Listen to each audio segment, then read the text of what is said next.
Good morning. Thank you all for coming to this panel discussion. I want to thank ADAC for sponsoring this. And this discussion this morning is prompted by a book that I edited for the Design Leadership Network that came out a few months ago called Travel by Design. And we asked all the DLN members to provide photographs they had taken from their travels, as well as some of their favorite places, hotels, restaurants, shops, museums, parks, in their favorite cities and the places that they submitted photographs.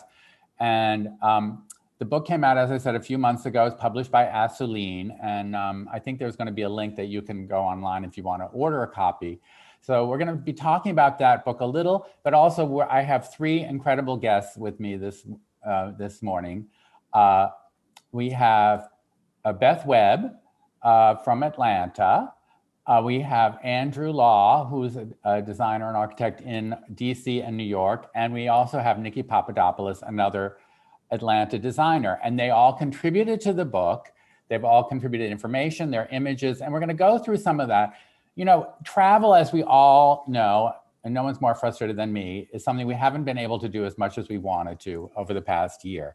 And we actually hesitated a bit about, we started work on the book pre-pandemic, and we thought, should we postpone the book? Should we wait a year? What should we do? And we finally decided that we wanted to go ahead because we knew that people would be missing travel. And I think all of our panelists will agree on that. And I'm happy to say that the book has been a big success. It's just going into its third printing. So we made the right decision in that way. So I was faced with the task of organizing contributions from almost 200 designers and architects and how to organize them. And it couldn't be a comprehensive book because there are places that aren't featured in the book. And we'll talk about that a little bit. But so I decided to organize it sort of by how you travel. Like, do you travel to a big city? Do you want to go for a country retreat? Do you want to go to someplace very exotic, like Australia or India? So we managed to cover a lot of territory in the book. I'm very proud of the book, and I'm very pleased that so many of the DLN members contributed to it and have responded well to the book. And so I wanted to show some of their work that's in the book, and then we want to talk about why they travel, give you their insights into what they learn while they're traveling, how it influences their work, where they shop, where they love to stay, all of that, because we want this to be very, very useful to you, the audience, who are here this morning, and we really appreciate your being here. So why don't we get started with the first slide. This image, by the way, is a picture. I love this picture of Paris by Beth.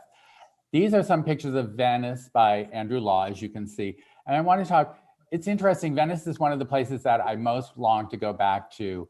And at first I thought, it would be great to go this fall. And we may still go this fall because there wouldn't be as many tourists. It's like New York. If you come to New York, believe me, there are very few tourists here. Of course, now we have to wait and see because Venice is still, Italy's not doing so super well in terms of vaccination, the EU. But Andrew, why don't you talk about these photographs in Venice and why you love Venice?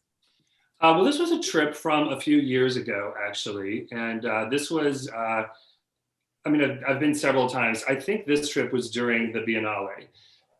And, the photo on the left to me is so quintessentially Venice. I think, especially for people who, traveled all over the world, I think when they go to Venice and you're navigating, from location to location by water, by that mere nature, it's such an unusual experience. And so every aspect of it seems to be some sort of, voyage.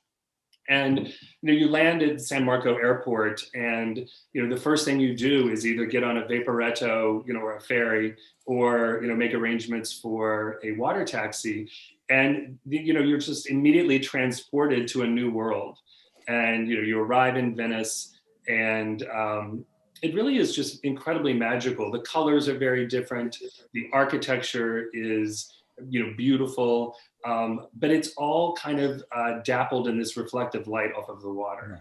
And it's such a range of influence on the architecture too. I mean, it's Byzantine, it's Gothic, it's classical. It's just everything's brought together. It's one of my favorite things. And this Da Fiore restaurant is one of the best restaurants in Venice. And clearly you went there, Andrew. It's just, but it's a detail. It's so interesting to see things from the level of the water. And you see on the next slide, we have some of the places that here that you can go, because I've been to Venice probably 4 or 5 times, and I don't even feel I've scratched the surface. It's one of those places. There's a courtyard of the Peggy Guggenheim Museum, and you know that alone, her story and the arrangement of art that the contemporary art that she put together. It's such a great story, and she was such well, this is so interesting too, because I think, you know, once again, you know, you've arrived by water. It's you know, a century-old building, and then you walk into her residence, which was thoroughly modern. And not only was it her art gallery, but she also lived there. And so you go through these beautiful gardens. You've just traversed, come over from the Giudecca perhaps, and you walk into this building. There are terrazzo floors, white walls, and this phenomenal collection of American modernist paintings. And then you make your way into the sculpture garden. This was a Barbara Hepworth sculpture, which is so modern, but then you've got it juxtaposed against kind of that very classic Roman or Venetian gateway and causeway behind it. And it's just, it's a phenomenal juxtaposition. And I think in many ways, that's what Venice is. It is very modern in many ways. And it's the reason it's attracted so many artists from, Whistler and Sargent all the way up to the 20th century. It's just a feast. We have some more photos here on the next slide. This is Palazzo Fortuny, which I regret to say I have never been to. The last time I was in Venice, it was closed for renovation, but I think it will be reopened. But have you ever been there, Beth? I've not either. I was invited by the, by the Riyadh brothers and was unable to go, but I'm dying to see it. There's nothing more wonderful. Yeah, one of the interesting things about this is really the Fortuny Museum. So this was where he lived and really had a laboratory for so many of his ideas. And when you go in, you really see that there was kind of this inventor's mind. There's taxidermy, there's actually modern American art, obviously, 18th century antiques, but it truly he was truly a Renaissance man. It's a laboratory, yes. Yeah. And then luckily, I actually got introduced to Venice by the Riyadh brothers, Mickey and Maury, who own Fortuny. And so this was a special place that I got to go with them. But then they have their own palazzo on the Giudecca, which is attached to their factory. So anyone going to Venice, you absolutely have to plan to, if you're not staying on the Giudecca, go to the Giudecca and visit the Fortuny shop there, because it in and of itself is an education, and it's just magical. And I stayed on the Giudecca once, and it was incredibly beautiful and quieter than other parts of Venice. I mean, if you go to San Marco, it's a mob scene always. Always. But you walked equivalent of 3 blocks on those little winding canals and bridges, and suddenly you're the only one there. It's a place to get lost. Oh, you totally get lost. Every time I go to Venice, I get lost. But that's part of the pleasure. That's the beautiful part of it. Yeah. So we have a couple more places that were recommended by DLN members here. There again is the Peggy Guggenheim Museum. You can see how you arrive. The Belmont Hotel, which was not on Giudecca when wasn't even open the last time I stayed there. I've stayed there and at the Gritty. Right. The Gritty Palace, Bridge of Sighs. So I hope all of these photos are making you all hungry to go back and travel again. I know I am. Let's talk about the food, Michael. Yeah, well, we could talk about the food. Although, I have to say... that's Da Fiore as well, yes. Da Fiore is amazing. But I have to say, and we have restaurants in the book, Venice is one of the few places in Italy, because it is so tourist heavy. It's one of the few places I've been to in Italy that I had a bad meal. So you do have to do your research before you go. The famous restaurants are all good, but some of the little ones, I've had a couple of bad meals there, but it's all covered in the book here, which I have. So we have tons of restaurants listed in Venice. Next, we're going to talk about Greece, which is, Nikki is an expert on Greece. We actually weren't able to feature Athens in the book itself, because Nikki, you were the only one who sent us any photos of it, which was weird. There were cities that I was so surprised were not member favorites. Like we didn't cover Rio, we didn't cover Athens, and Athens is a place I'm dying to go, and I haven't been. But we're going to talk about that, and then some of the islands and Parga, and I want you to talk about that, Nikki.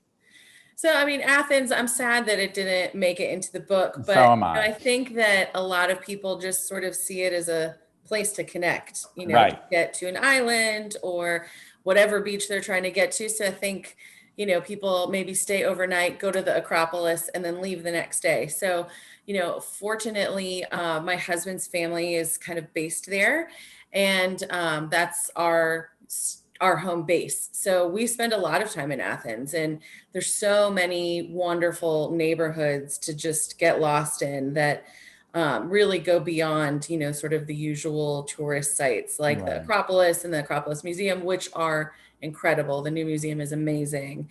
But there's just so much to see and do that I think sometimes gets overlooked. Right. Because, Right. everybody wants to go to the beach. I want to go to the beach. Right. And one of the things in the book that we did was we have resorts and relaxation places to go.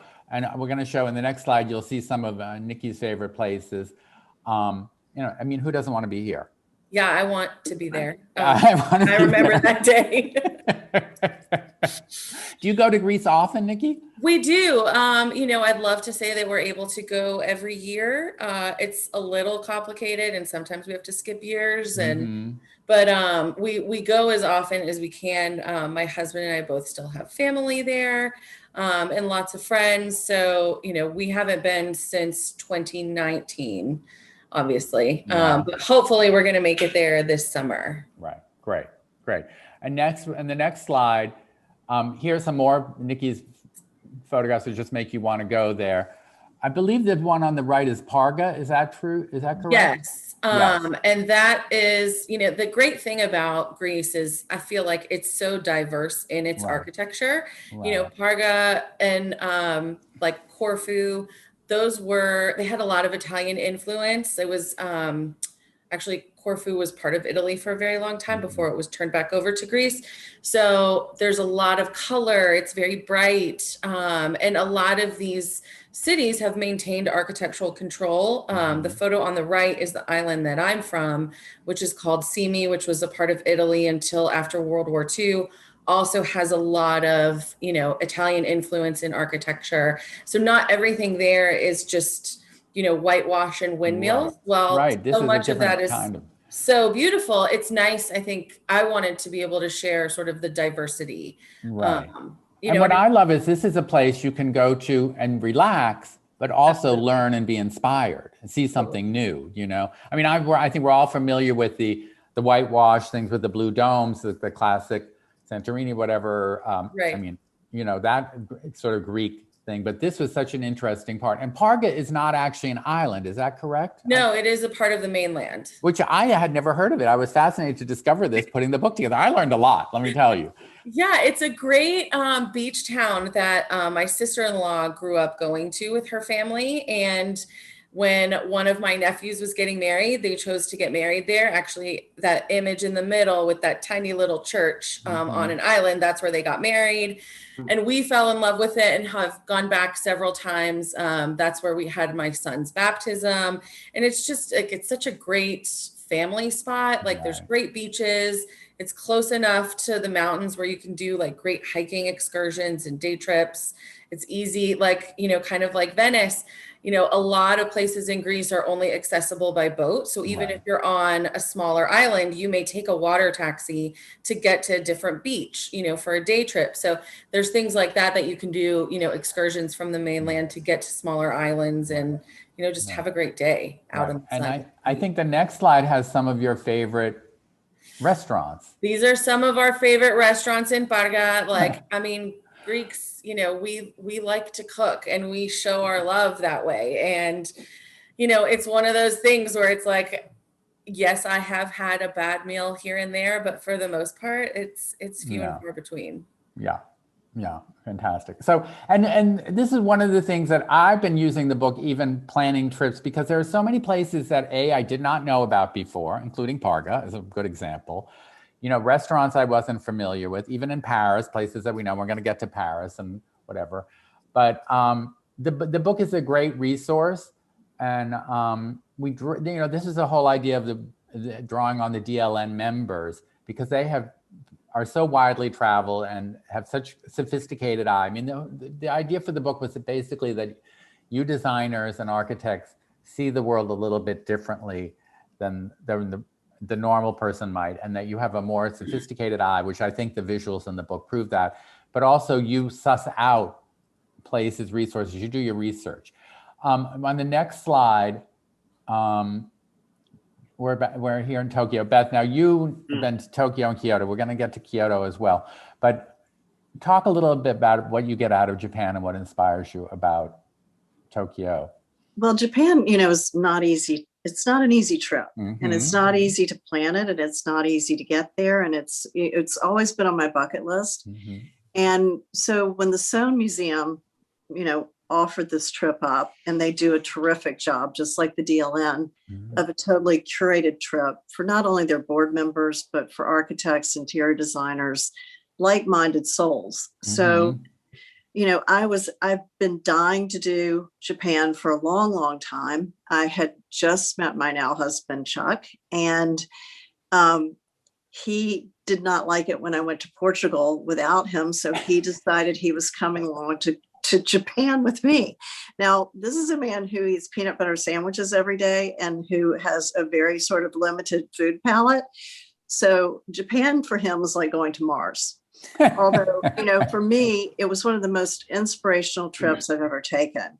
And, it's very foreign and it's very sort of out of your comfort wheelhouse. So, we landed in Tokyo, and coming into that airport, literally you could have heard a pin drop. It's very quiet for such a hustling, bustling city of Tokyo. It was remarkably quiet. And then talk about clean. I mean, I've never seen a country more immaculate in every way and so driven by beautiful and beauty as Japan is. It's all aesthetics, and it's all mannered, and it's all just delicious in every possible way. We left thinking our children should be forced to live in Japan for about 10 years before they can a little training. But no, I mean, it was spectacular and so inspiring. I mean, it's why we travel, to be inspired. And to this day, and I think it's been 4 years since we've been, I constantly go back to all my images from Japan for materials, for imagery, for all of it. It was just a cornucopia of wonderful. I want to, and we'll go to the next slide. I want to ask you, Beth, here's some photographs of Japan by other members of the DLN who've been there. The Aman Hotel, which everybody loves, the bridge. Everyone loves all Aman. Yes, all Aman, but this one was particularly. But I wanted to ask you, are there things that you brought back or things that you thought about when you were in Japan that have really influenced, like the textiles or whatever, that have influenced your work? So absolutely, it's influenced my work, from the floral to the pottery pieces. I mean, I was actually working on our collection for Arteriors at that point in time. So I did bring objects back. I mean, some of the, raku and the pottery, some of the lacquerware. I was constantly picking up pieces, of course, that fit in my suitcase to come back. The textiles are amazing. We spent a day with sort of a fabric house that did couture in Kyoto. So it was riveting, sort of what you saw and how many things I did want to bring back. And I'm still, I just does not leave my mind. Right. The next slide, please. This is, okay. This is, I think, the gardens of Japan, Tokyo. This is in Tokyo, which is one of the recommended lists, because this, as you said, Beth, this is a place you wouldn't want to go to without doing research first. It's not easy. You probably need to hire a guide or somebody who can we had an excellent guide. Chaz Miller was with us for the Soane, of course, but we had several different guides during the course of this, when we were in Kyoto and on Shima, and it was just, but it is difficult to navigate by yourself. I was asked recently, because I have a friend who wants to go, And I said, I really suggest you get with the top rate, Yeah, concierge travel service to do this trip. right. Because even the signage is Yeah, not easy. right. It's not in Arabic letters, so it's hard. If you could go to the next slide. This is the kind of thing that I loved. I mean, there's what the DLN members recommended, this beautiful hotel I had never heard of. But then also nightlife is so important. And then, food. There's a place, not an appetizing name, Piss Alley in Tokyo, but I think that, I had never heard of that. So, there's such a big world out there to explore. And the restaurants specialize in all these, like there's a restaurant that does just tofu. There's a restaurant that does just eels. Right. Tom Kligerman went there one night. Right. I did not.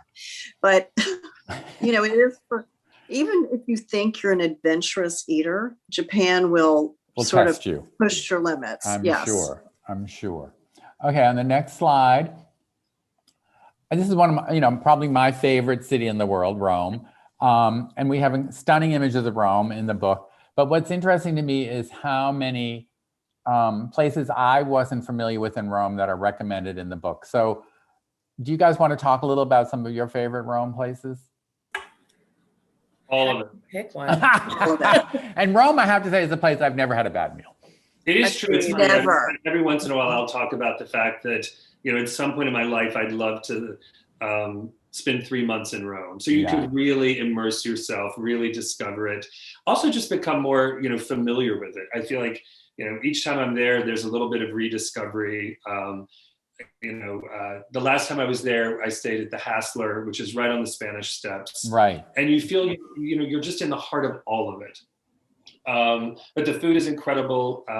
Each time you find some wonderful, trattoria or little alleyway restaurant that's been set up literally in the middle of the street. I mean, I think even it's interesting. The pandemic here has kind of reminded me a little bit of the way we eat when we're in Europe, which has been so wonderful with restaurants kind of just spilling out into the streets. And I hope that's one of the things we kind of take with us, moving forward. Right. But I love the sights and sound of Rome. And just if we go to the next slide, we have some. There's so much to do. Right. So da Bolognese, which is, and that's another restaurant that has seating out on the piazza, and right across is the church with the fabulous Caravaggios. I mean, all the centuries of, since classical era all the way through Baroque to contemporary, it's all just hitting you in the face in Rome. I find it thrillingly overwhelming. It's just amazing to me. And I've never stayed at the Hotel de Russie, but apparently, the Barberini, all of these places I think are, and the markets too. Even if you're not cooking, you just go and get some fruit, and it's just such a wonderful, fun thing to do. And Rome was one of the first places besides Greece that I went to, like as an adult. Mm-hmm. And one of the first places that I went to kind of after design school. And I don't know if we have any students that are watching today, but I just remember like turning a corner and all of a sudden there was something magical and something I had only looked at in my textbooks, and there it was in real life. And nobody else seemed awestruck but me, but just, like turning the corner and seeing the Pantheon, and I was just like dumbfounded. Right. Years out of nowhere. Out of nowhere, people just alley. About their day and alley. Walk right by it and get their coffee. And I was just like, it was just such an amazing city to spend time in. And like you, Andrew, like I could spend so much more time there. I mean, being there for 3 months would be so incredible because there is so much to explore and so much to see. And I think it's something that, we've all looked at it and dreamt about it for so long and learned so much about it in design school and have taken so much from it, but there's nothing like being there. Right.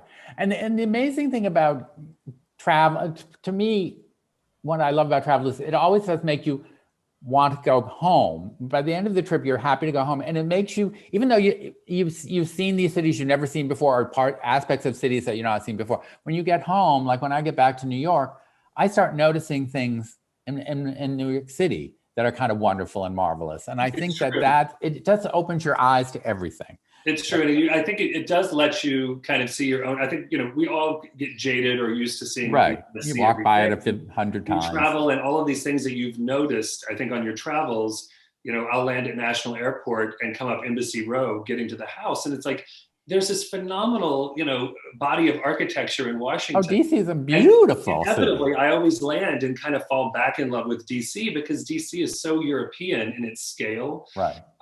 But you see it every day. And so I totally agree with you. I think kind of Yeah. seeing that through a different lens, it really lets you kind of re-experience your own environment. Yeah. Well, it's like moving art around your house. You get so Right. accustomed to looking at things in Your eye certain gets positions. accustomed. You Right. got to wake it up. Yeah. And travel And is you such a great way to do that. You learn by looking. I mean, that was one of the premises of art history for us is you look and you look and you look and you educate your eye. Right. So the travel thing for me it's just imperative. Right. Right. Next slide, please. Okay, here's some of my favorite places in Rome, and one place I've never been to, Club Derriere, No. which a member recommended. Apparently, it's tucked in the back of this restaurant. Because that's the other thing about travel; it frees you up for nightlife. And I've been in Paris with Beth, so I know that works for her. I've You're been going to lots do of things that places. you're not going to do on a Tuesday night in your hometown. The famous Cafe Greco where all the writers hung out, which is touristy, but in the back it's very quiet, and you see the Roman natives, which is when we travel, none of us think of ourselves as tourists. We think of ourselves as travelers. So you want to get a real authentic sense, and that is still authentic, and that's what I love. And this is another restaurant I was not familiar with, but people were raving about. It's in the book Il Gabriello, and it's just like it was such a process of discovery for me putting this book together, and I hope that that's what people get out of it. You can never take in all of Rome. A, it changes, but B, it's just such a wealth of stuff going on in that city. I just love it. I think that's why it would be such a great jumping off point. Really spending, it's kind of how, people would love to use London, because once you're there, then you can go so many places from there. And I feel like, Rome would be just a fabulous jumping off part to really explore all of Italy. Right. Totally agree. Next slide. Okay, speaking of London. Speaking of London, here's Beth's photo of the V&A, which is, one of my favorite museums in the world, decorative arts, but it takes the broadest, you just never know what you're going to see at the V&A, what the exhibitions are, everything from Iranian textiles and ceramics to, the plaster casts of they're one of the museums that respects the idea of a plaster cast as having validity, which I think is so true. It's just one of the great, great museums. And you'll see on the next slide, this is John Soane Museum. That took these photos. I think that, going to artists' homes is one of the, and private homes, period places, and there's many of them in the house, Rembrandt House and in Amsterdam, the Musée Nassim de Commando, which was a private house in Paris. It's just, I think some people turn their nose up at the idea of a home museum. I just think they're so important. And well, the Soane is one of the most incredible. Oh my God, it's a work of architecture. It's incredible. I know people don't poo-poo the Soane Museum, but some of the other ones they do. But the Soane Museum was such a revelation for me. The way he played with space and is incredible. And on the last trip, we were there at night, and it's lit by candlelight. And it was such a spectacular moment, such an amazing experience. Yeah. I think only 2 of us left with a broken ankle. Because there's so many parts of it that are so tight, and it's not a big space at all. Take your hand back. They're like, oh, don't miss the catacombs. Well, to get down to the catacombs, it's kind of, but it is incredible. And I think, each time I've been there, I have taken away something. That breakfast room absolutely is used. so Oh my gosh. Whether it be the millwork or the way the books were displayed. It's an education in how a collector can live and how you can actually kind of put that into, a residence. So, it's been very informative. Right. Okay, well, there's a little bit more about London here. This is recommended by one of the, which I finally went to see the Sunken Gardens at Kensington Palace. I mean, the book covers everything from, restaurants and nightclubs to museums, gardens. I mean, Shopping, these don't all forget of these. shopping. Don't forget shopping. And the Michael. shopping, of course, we're going to get to shopping, believe me, because that's what we would love to find out from you guys, some of your favorite shopping places. And the next slide is more London here, Burlington My Arcade, speaking favorite. of shopping, the Wolsey, which is everybody's classic favorite. And the next slide, we have some more places. Chiltern Firehouse, which I think we've all been there, which is it has been the hotspot. There's probably a new one by the time we get there. And Pearl, which is a bar. I was not familiar with that at all. Have any of you been to Pearl? I just think Yeah, it's so never heard of great. it. I didn't know. You No, but know? it looks gorgeous. It looks gorgeous and kind of sexy. I mean, Yeah. I think travel is incredibly sexy. You don't have to tell us tales, kids, but I'm just saying. We have tales. I call it trauma bonding, Michael. Right. Okay. That's a good way to put it. Okay, Kyoto, back to Japan, because I think Kyoto is very different from Tokyo. You would agree, Beth. So no? different. Right. Night and day. Yeah. And if you're going to Tokyo or Kyoto, you want to go hit both because it's a lot, as you said, it was a long. Well, Kyoto's a must, and Yeah. Tokyo's a must. I mean, they both are. You can't do one without the other Right. because the juxtaposition Right. of modern to, Right. with traditional is just Right. And the refinement of Kyoto, if we go to the next slide, the ryokans and the restaurants, I mean, it's all about purity. I'm dying to go there. It's one of the, I was going to go last year and I had to postpone. But I just think it's such a different world from Tokyo, and that the fact that they're, and then there's, of course, the island of Naoshima that you were talking about, the art with the museum island. There's so much to see in Japan. We can go to the next slide. When you were in Kyoto, what did you bring back, Beth, before we get to Paris? actually, I brought back the lacquerware. There was a Lacquerware from beautiful- Kyoto. Yeah, I mean, there was an exquisite shop that had gorgeous lacquerware, and that's where I actually bought most of the things I brought back. Some of the pottery pieces too. Right. Okay. Well, now we're at Paris, which I wanted to sort of end up with that because that's the place we all go. I mean, often for business. But I think it's just so full of everything, and I miss it terribly. I mean, sadly, they have a 7 p.m. curfew at the moment. So, I want to go to Paris when you can't go to a restaurant. But I think that will, hopefully by September, that will have eased up. But these were a Well, couple of, I'm sorry. They say they're going to have Maison and Deco off in September. Yes, they are in September, which is one reason that Right. so many of us go. So I'm hoping that by September we'll be able to go because, and this is another place I want to talk to you about shopping, et cetera. So these were places recommended by DLN members, and Lisa Mende with the Hotel Recamier, which I've not stayed there, and the Hotel Le Saint from Liz Kahn. And if we go to the next slide, we'll see. This is a restaurant I have not been to. Have you been there? I thought it was so I've not pretty. been to Coco. Coco, and then in the next slide, there's some other places. The Library Bar, Parc Monceau, which I've been many times, which is a little off the beaten path, so beautiful. Like So La much to Reserve. discover. That Pardon? bar's La Reserve is beautiful too. Yeah. So Giraffe, which is I think one of the hot new restaurants. The great thing about Paris is it's always contemporary. It's always classic, but it's always contemporary. And I think that it's another city that you never tire of. If we go to the next slide, this is a place that I have been. It's incredible. It's some old school. You go for the architecture, you go for the room more than the food. Because you can get a not so great meal in Paris, but you have to work hard to do that again.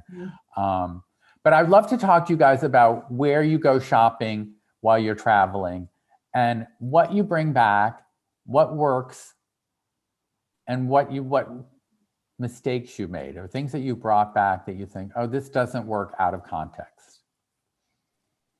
Who Well, wants to go anything you first? bring back from Safari typically does not work. Safari, yes, and we do have Safari. We have in the book we do cover Africa, and we have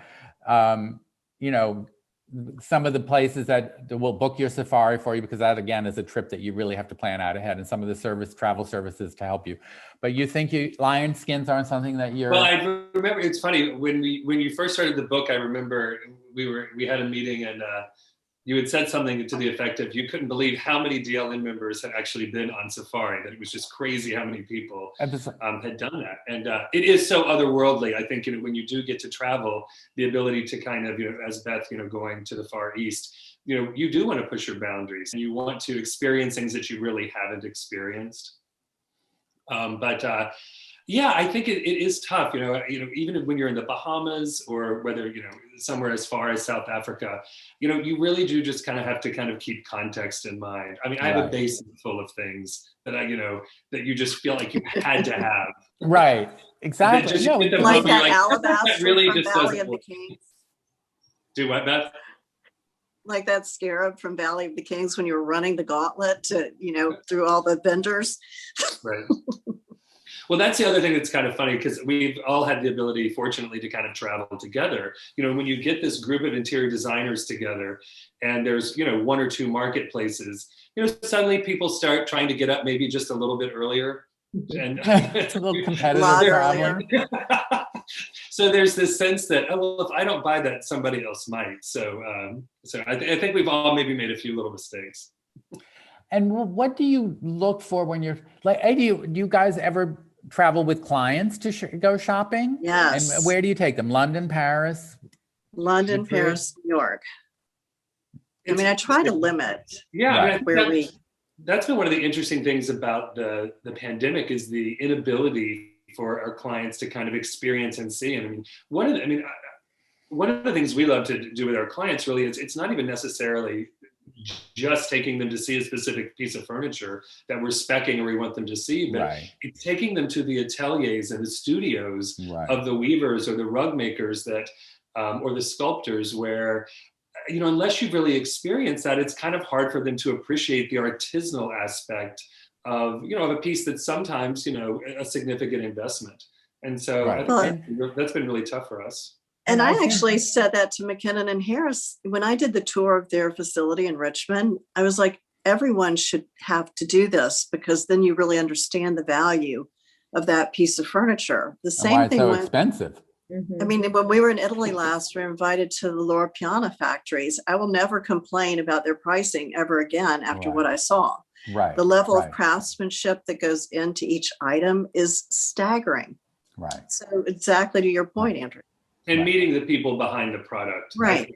Being able to kind of put a face, with a name and a product, it's a crucial part of the process, I think. Right, and I think one of the great things about travel is it gives the item a narrative to go with it, a story that you can tell. Story. I remember years ago when I was buying my apartment, I booked a trip to Paris, and a decorator friend of mine, she said, go to Clignancourt, which I had been to before, whatever. She said, but we knew we wanted. And she said, anything that you buy there, you're going to remember it, as opposed to like going to a showroom, you might, but if you know that you remember that day at the flea market, and we found, and we did end up buying dining room chairs, which we love and still use to this day.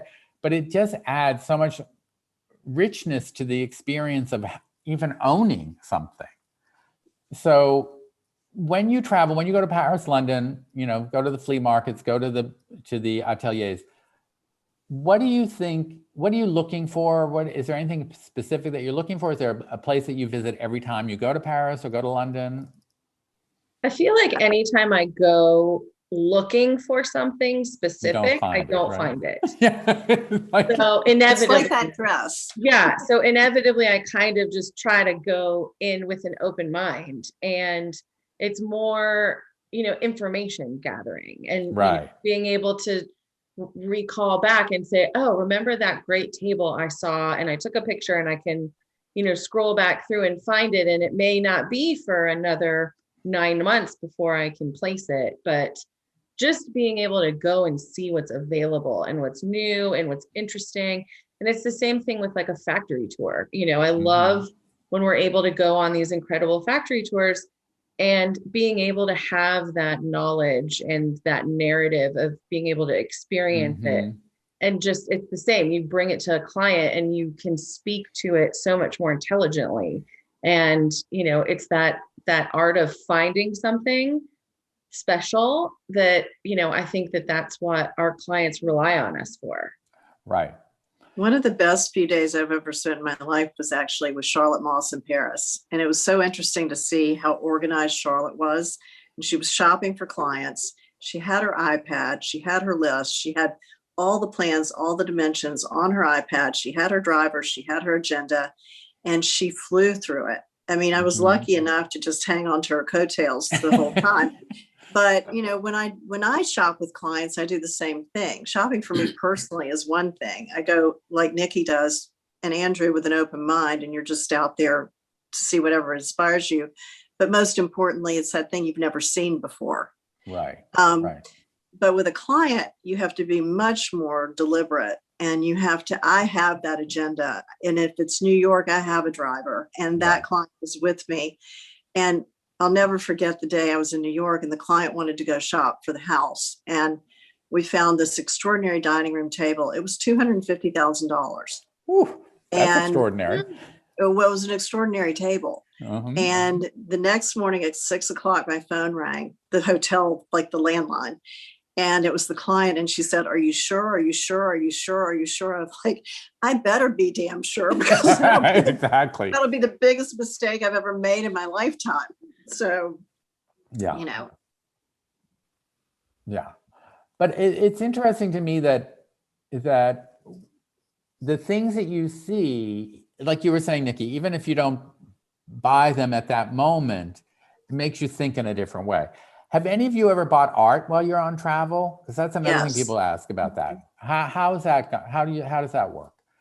So we actually have a piece being shipped in right now. I saw it when I was traveling recently, because I did travel, not abroad, but it was in Jackson Hole, and it's getting here, I think, today.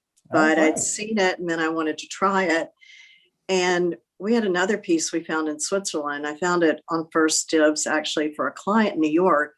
And I've had a couple of bad experiences where what was represented did not arrive and look exactly like we thought it was going to look. So I had to be shipped from Switzerland on approval so we could the New York apartment. But I am finding shipping on approval is actually really the way to do it. Yeah. And most galleries will do that. I mean, I think that's kind of the other thing that we've maybe been missing during this as well, is the art fairs. Right. And working with art consultants and getting to, travel around the country to, whether it be Art Basel or Frieze. Yeah, I mean, so the art market is such an international market now that it's wonderful to be able to go. And that's another component to all of these phenomenal travels, is not only is it the antiquing and, seeing like the historical sites, but getting to visit the galleries. And because that market is so global now, a lot of this stuff is stuff that we're seeing regularly, even though we're in the States, and to actually be able to go and experience it in person, either at an art fair or at the galleries, I think has been, really phenomenal. Another thing is know your dealers. I mean, so much, a big part of what we do. And the reason I can actually say with confidence, this is going to work for you, is because I know the dealer. Right. And, that applies to art, antiques, or whatever. You know that the quality is going to be what you remember it being, and you can vouch for it with your clientele. That's right. Now, I want to ask each of you, let's assume everyone's vaccinated, which is happening. Restrictions are gone, curfews are over. What's the place you most want to visit? Why don't we start with you, Beth? Actually, I know where we're going because we've already talked about it. Good. And we've already planned it, but probably not until 2022, because I want it to be a sure thing. I don't want it to be maybe this is going to get canceled. Right. But, it's been a long time since I went anywhere for an extended amount of time, just like you were talking about. Andrew living in Rome for, 3 months or longer. So I want to go to Italy for a month, and I want to stay for a month. And So I want to start at Villa Frecinelli on Lake Mhm. Guarda Which Then- is featured in the book. to Villa d'Este All right. Mm. Right. and then end up in Florence and maybe Rome. Right. Sounds good to me. I want to go to Sicily. That's where I've never been to Sicily. You've never been to Sicily. I've never been, and people tell me it's the greatest trip they've ever been on. I've So, heard that yeah, time and time yeah, again. Yeah. Maybe I'm So going to maybe change if you my put on an plans. extra week to go to Sicily. Correct. Okay. You'll already be there. Yeah. All right. You're right. So Andrew, where do you want to go? I'm getting the sense that all roads lead to Italy here. I mean, There's a lot of Italy in the book, including I places I've really- never heard of. I had been planning to go to Italy last summer. And of course, that didn't happen. And I think we thought that we would get there this summer. And I think, again, we're probably going to punt to first of maybe June 2022. But I'm desperate to go back to Capri. I'd love to spend I time in love Capri. Capri. Yeah. And then some of the Amalfi, Ravello, and then Yeah. maybe make They're all featured in the book as well. Yes, make our way up to Florence. Mhm. I'm kind of willing to go any place where JK Place has a hotel. I know. One of my favorite hotels in the world. They do JK Rome, Yeah. JK Capri, JK Florence. Oh, JK good to know. Paris. There's a tip. Okay, what about you, Nikki? So hopefully we're going to Greece this summer, Right. which will be amazing. Honestly, to go anywhere would be amazing. Yeah, that's how I feel. But if I could just like pick anywhere, I really, really want to go to Morocco. Oh, it's Mm. fabulous. I haven't been in a long time. I need to Great go stuff. back. Oh, I it's a really great trip. would love to go there, like It's a tomorrow. great trip. It's a great trip. Great. Well, I want to thank you guys. I think we have questions. Let me see here. Okay. And if anybody has questions, please put them in the chat thing. I forgot to announce that, but let me see. Somebody's recommending breakfast in the garden at the Hotel de Russie, Chandra Levy. And I don't know, are there any more questions here? I don't, wait, oh, here, wait, there's another, hold on. Oh, they want to know if there's a follow-up book. I don't know, because it would probably kill me. I think we need one. It Yes. depends, because I'll tell you, producing a book long distance during a pandemic is not a lot of fun. But we got it done, and it's like giving birth. You don't want to look back, it'll never happen again. So you have to forget the birth process before you would even attempt to have a second baby. At least that's what I've been told. I wouldn't know. But that's sort of how I feel about this follow-up book. We'll see But Michael, what happens. we all need 5 more years of travel before we can Well, contribute. that's true too. And then we could do all the places that aren't in the book, Right. because Morocco's not in the book, Nikki. Sadly, I can't, the book won't help you in planning your trip. We should go, and then we can add. Then we can that to do book for the two. next book. We Mhm. can do that for the next book. I'm trying to see if there's anything. Is anybody other questions here? I guess that's it. So, first of all, I want to thank ADAC for sponsoring this, but I really want to thank my fabulous panelists, Beth Webb, Andrew Law, and Nikki Papadopoulos, all members of the Design Leadership Network. And it's a great organization. If you're not familiar with it, go on our website and check it out. And Michael, you might mention that because of the DLN, it sort of fuels our addiction for travel. Yes, exactly. And the DLN, one of the things the DLN did was sponsor a lot of travel, an annual summit, like we've done it in London, Copenhagen, great places. Of course, that was been canceled and life went virtual, but they're planning to do that again and start up with the domestic one in around Halloween in Sedona, Arizona, and then expand beyond there as the curfews and restrictions, et cetera, ease up. Somebody's asking how to order a signed copy, and I have no idea. There are some right now at Peacock Alley. Oh, There- Peacock Alley. Okay, there's some- great. There's That's some great. And you copies. can, I'm doing a signing in Westport next week, but I don't think Westport's a little far from Atlanta. But if anyone's in Westport, but we can get you copies. I'm and, sure the DLN would be willing to get a Yeah, signed copy. we'll figure it out. We'll figure it out. Just send me an email or whatever, or Mackenzie at ADAC will handle it.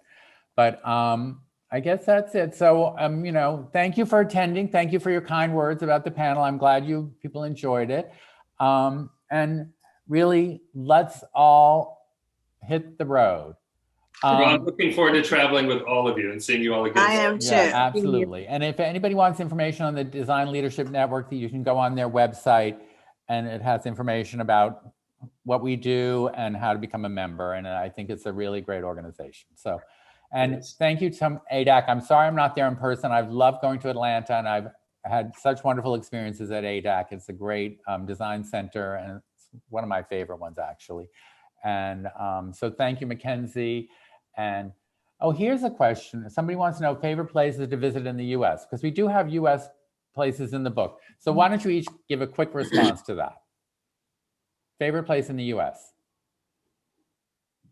I'm really ready to go back to California. Maybe that's because I'm an East Coast guy, but I'm really ready to see the California coast again. Beautiful. What about you, Beth? I just got back from California. It was great being on the West Coast, and I didn't get to Montecito, which I dearly love, but I miss New York. I mean, I really do miss a great weekend in New York. Yeah. Well, it's It is coming back. It is coming back, and the restaurants are open. Yeah. I want to go back to New Orleans. How about you, Nikki? I would love to go back to New York as well, and Boston. I love Boston. Boston's a I great love city. Chicago too. Boston and Chicago, I love. Chicago is featured in the book, and it's a great city. It's a great architecture city.